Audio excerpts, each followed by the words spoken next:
Alors pourquoi l'échec serait notre plus grande réussite? D'où vient cette idée? L'échec a une place centrale dans la société.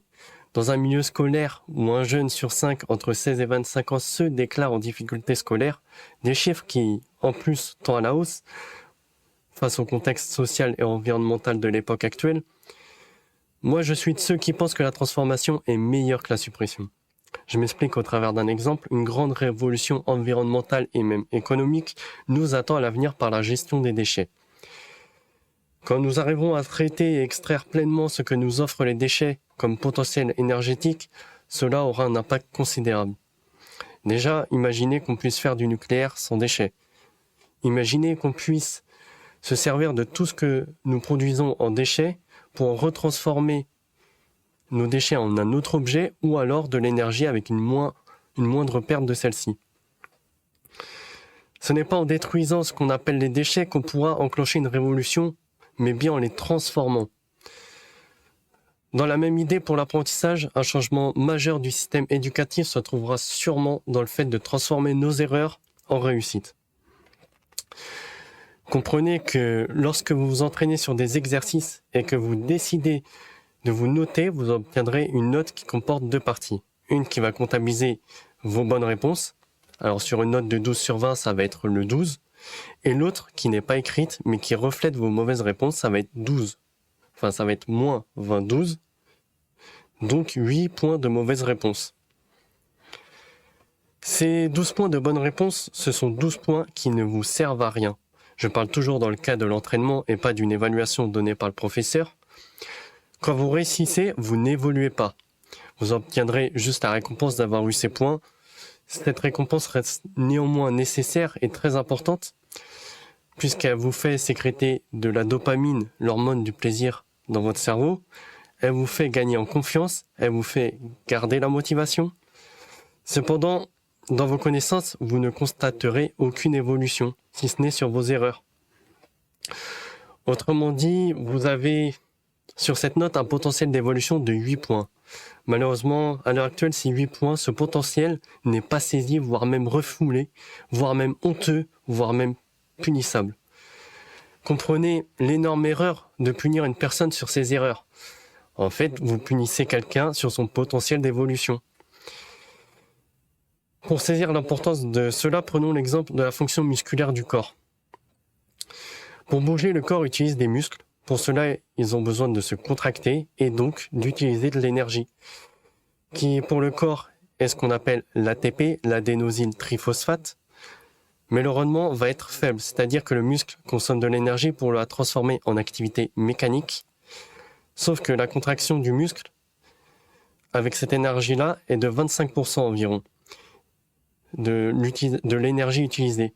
Et le reste, 75%, se dissipe sous forme de chaleur perdue et non utilisée. Imaginez Usain Bolt réussir à utiliser ces 75% de perdu. Pour courir, ça en deviendrait même imaginable.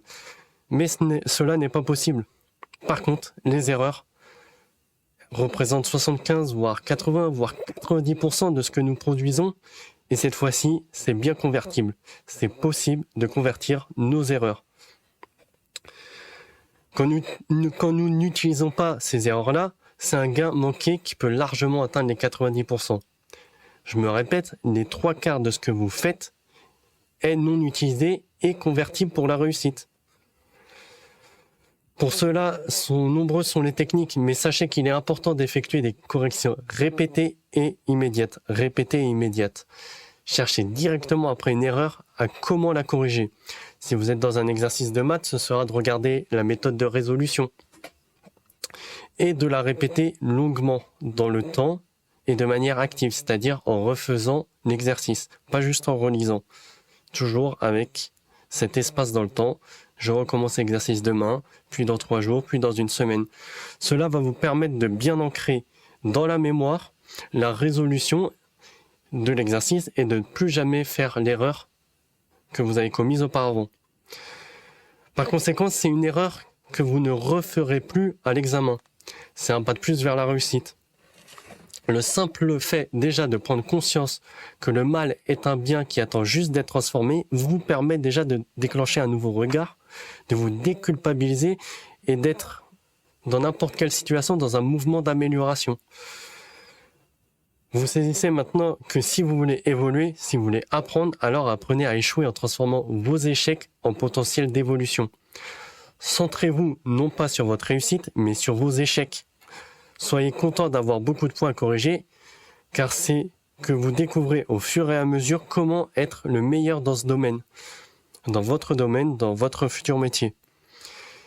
Si vous avez toujours bon, vous n'arriverez pas le jour où ça arrive à subir l'échec et à vous en relever. De plus, vous allez très vite vous ennuyer à force d'avoir tout bon. Si vous vous lancez dans un objectif sans véritable défi, vos capacités de motivation seront amoindries. C'est d'ailleurs l'une des composantes de l'état de flow qui a été décrit par un psychologue allemand qui est défini comme un moment de concentration maximale. Vous n'aurez pas de défi si vous n'avez pas de risque d'échec. C'est alors pas seulement un potentiel d'évolution, mais aussi votre moteur de travail. Laissez alors une place prédominante à ce que vous n'avez pas réussi, mais trouvez un juste équilibre dans la victoire facile qui revient très régulièrement pour entretenir cette cinétique perpétuelle de réussite et en gardant ce cercle vertueux de la réussite, tout en incluant sur un piédestal le couronnement de vos échecs. C'est ainsi qu'on transforme le plomb en or. Autrement dit, c'est ainsi que vos échecs d'aujourd'hui seront vos plus grandes réussites de demain.